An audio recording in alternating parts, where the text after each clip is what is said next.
your country is even more under assault than freedom of speech. In our country back home, we still have a First Amendment. You guys have hate speech laws. You have a criminal code of Canada advocating for penalties of up to 2 years in prison for inciting hatred against an identifiable group, which is insanity, since obviously there is no great legal definition of any of these terms. They are all far too broad. As a lawyer, Bill C-16 is an abomination. Bill C-16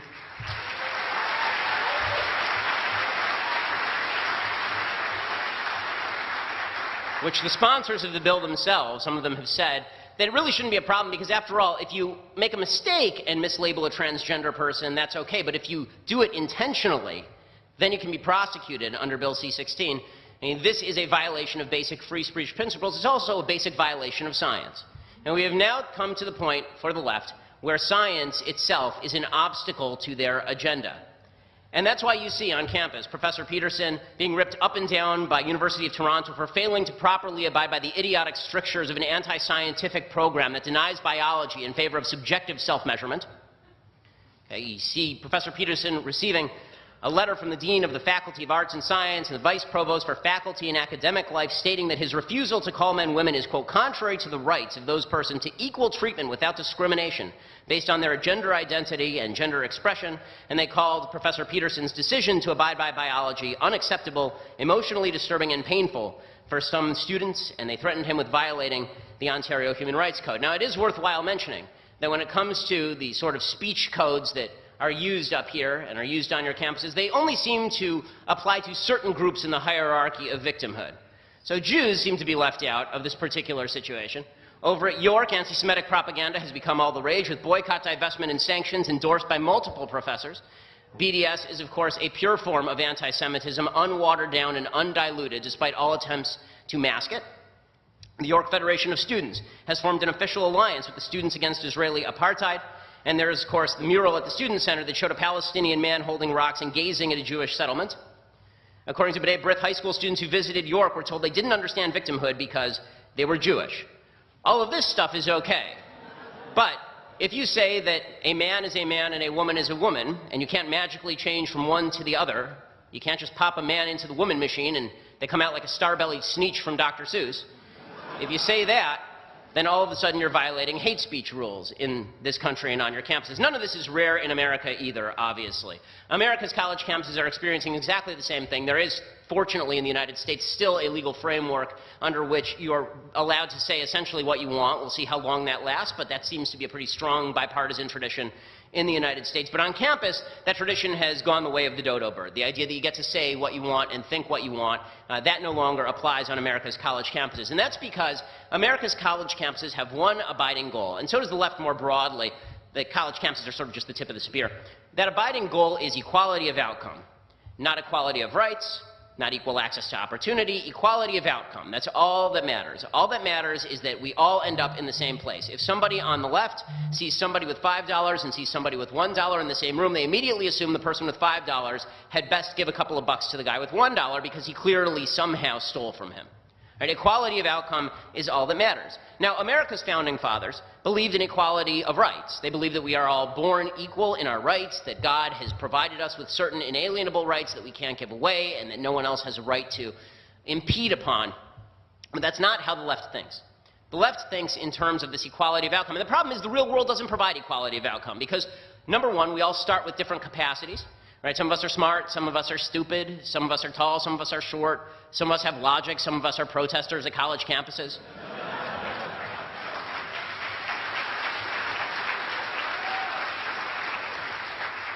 We're not all going to end up in the same place. We choose different career paths, we make different decisions about our lives, we work non-equally hard.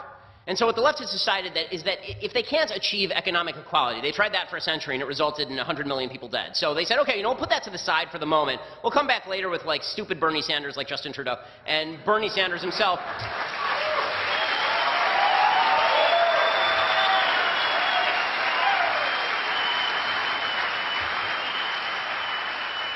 and we'll talk income inequality, and then we'll talk about social democracy, and then eventually we'll sort of start inching our way back toward the confiscation of wealth at point of gun. But while we do that, in the short term, at least we should have equality of feelings, and that we can do immediately. We can ensure equality of feelings right now. If we can't all feel equal in our achievements, then we can at least all feel equal when it comes to our feeling of victimhood at the hands of Western civilization. And the best way to do this is set up the hierarchy of intersectionality. And a bunch of people have talked about this tonight, but people say that it's hard to distinguish what that hierarchy is. It's not hard at all. We all know it, right? I mean, if you're on a college campus, if you're living in a leftist area, you know what the hierarchy of intersectionality is. You know, the folks whose opinions mean more. At the very top are the LGBT folks, and then below that this is the United States version anyway, right below that are black folks, and then Hispanic folks and Native American folks, and then women, and then Asian folks, and then Jews, and then straight white guys. Right? That's basically the hierarchy of intersectionality. And the thing is that your opinion doesn't matter. All that matters is where you are on this hierarchy of intersectionality, unless you are a right-winger. Then you are not even human and we don't pay attention to your opinions. But everybody else, we will accept your opinion so long as you accept the hierarchy. So if you're a straight white male and you accept that your opinion is of no value compared to anyone else on earth, then you get to be part of the club. And what's great about this is that you can tell just by looking at someone. I mean, it's a little racist and kind of sexist and a little bit classist and everything, but you know, you can tell just by looking at someone, just by looking at them, how valuable their opinion is going to be. It doesn't matter how stupid it is. We know how valuable their opinion is going to be. In fact, if we could somehow find an LGBT, a transgender, male, lesbian, half Native American, half black, a quarter Mexican, and a little person with a disability, then that person would be able to just rule us. We could end democracy right now.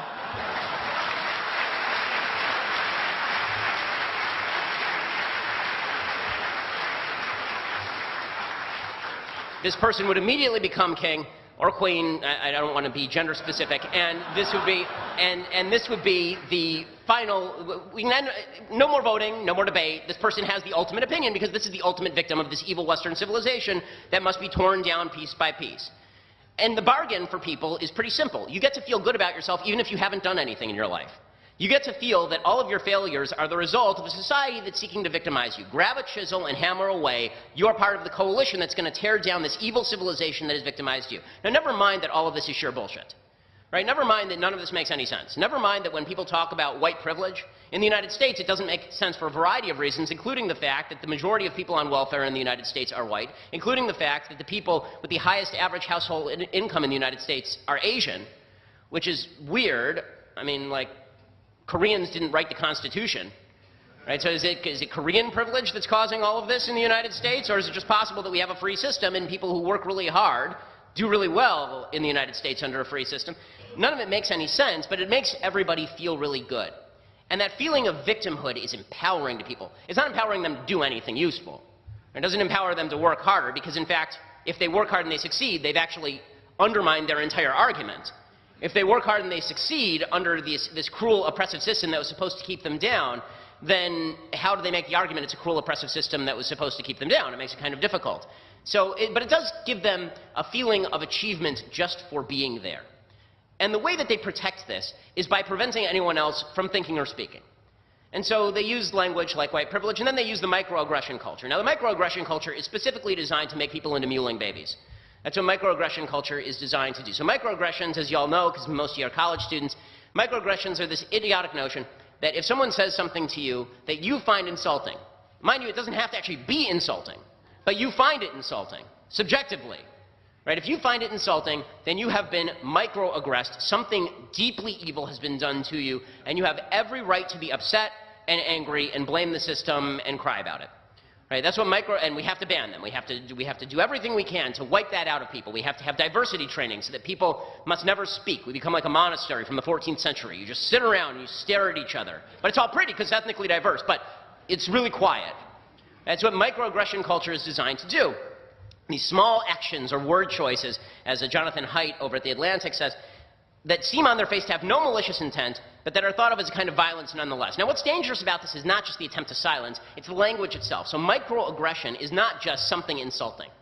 When I was growing up, we didn't have this stupidity. I'm not that much older than you guys, but we didn't have this stupidity even 10 years before you were born. You know, we just used to call it an insult. And then we were told to grow up because people insult each other. But the microaggression language is different because microaggression language suggests that there is an actual aggression taking place. Something aggressive has been done to you. Never mind that it wasn't purposeful. Never mind it wasn't even accident. Never mind maybe never even happened. The bottom line is something aggressive has been done to you. And you know what aggression calls for? It calls for an aggressive response. It calls for you to shut down debate. It calls for you to storm stages. It calls for you to get violent with people.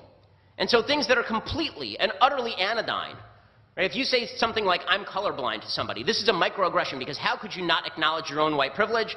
I'm colorblind actually means you're racist, right? If you use he and she, right, this is offensive to transgender people because you're not using made-up words like she and gjibi, right?